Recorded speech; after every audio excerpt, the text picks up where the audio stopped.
It's one of those uncomfortable truths in modern health culture.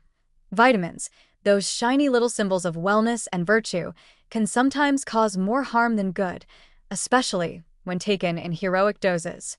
We pop them like candy, encouraged by bright labels promising immune support, heart health, or the vague but seductive cellular protection. But inside your blood vessels, something very different might be happening.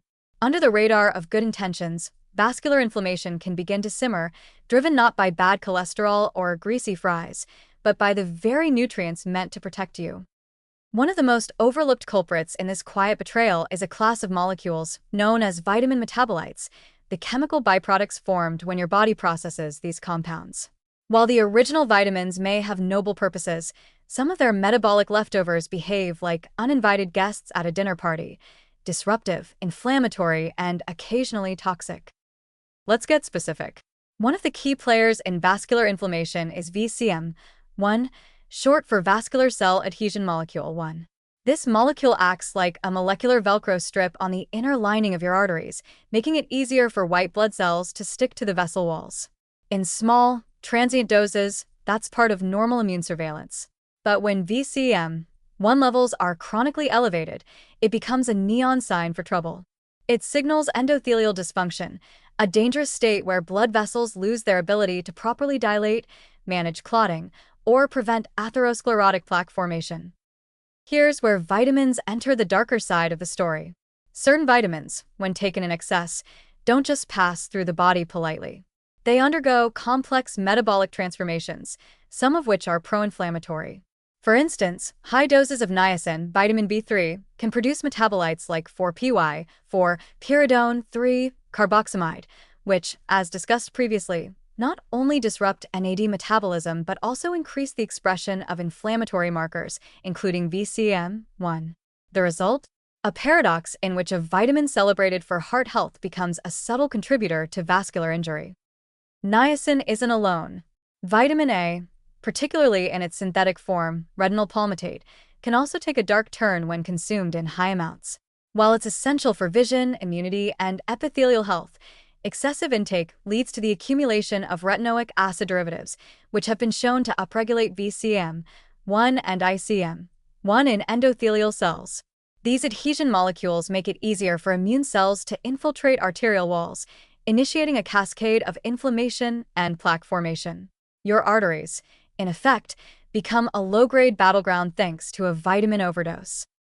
Even the antioxidant darling vitamin E, when taken in supraphysiological doses, has shown the capacity to shift from protector to provocateur. High-dose supplementation can lead to the production of tocopherol quinones, oxidized forms of vitamin E that may trigger oxidative stress and activate NF-B, a transcription factor that promotes VCM1 expression. That's right. Too much of an antioxidant can actually provoke oxidative signaling pathways, contributing to the very vascular stress it was supposed to reduce. All of this paints a rather troubling picture. The same supplements marketed as vascular guardians might, under the right conditions, quietly promote the early stages of atherosclerosis. And because VCM1 is a functional marker, not just a passive bystander, its upregulation means your immune system is literally being recruited to attack your arteries. Over time, this chronic low-grade inflammation can lead to arterial stiffening, plaque instability, and increased risk of cardiovascular events. Now, here's the twist that makes this issue even more deceptive. None of these effects show up immediately. You won't feel your VCM1 rising. There's no tingling sensation of impending endothelial dysfunction. In fact, your cholesterol numbers might look better. Your energy might feel higher. You might be blissfully unaware until inflammation builds up over months or years, laying the groundwork for long-term cardiovascular damage. This is the danger of confusing biochemical influence with biological outcome. Just because a vitamin can lower LDL or increase HDL doesn't mean it reduces your heart attack risk. Just because it fights one free radical in a petri dish doesn't mean it tames the inflammatory environment of human arteries. And just because something is natural doesn't mean it's safe at pharmacological doses. After all, cyanide is also natural, so is arsenic. To be clear, vitamins are essential. Deficiencies in B vitamins, vitamin D, C, or K can absolutely wreak havoc on cardiovascular and metabolic health. But in the absence of deficiency, megadosing is a gamble with poor odds.